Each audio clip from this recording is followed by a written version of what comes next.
Hoca aka mollari keldingizmi? Uydamidilar? Hozir chaqirib beraman. Keling, assalomu alaykum Bahodir aka. Hali planni kuniga 5 kun bor edi-ku. Va alaykum assalom. Boy, ozgina oilamda muammo bo'lib qolib, arendani olib kela olmagan bo'lib qoldim. Undan keyin sizdan oldingi arendatorim 4 oylik to'lovim qo'yganda, 1 oyni bera olmaganimda mashinani olib qo'ygandi. O'shani ham oldin olib qo'y deb keldim. Ha, tushunarli. Lekin bu hayotda 5 qo'l baravar emas. Daftaringizni olib kelingchi. Mana. Bo'pshi, 4 oy astetkiz qo'ygan ekan. Ha, 4 oy.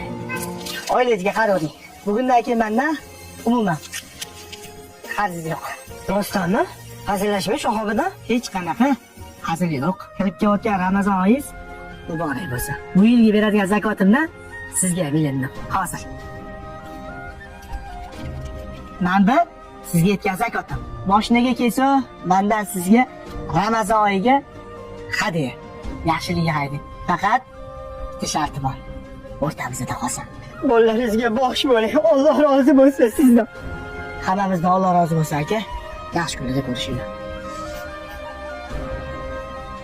Hoja aka, Sizga atalgani bor. o'tgan ishlaringizni ko'rib, odam boshqacha bo'lib ketadi-da. Har bitta boylada kambag'allik haqqi bo'ladi. Kambag'allik haqqini o'zi qo'yish kerak emas.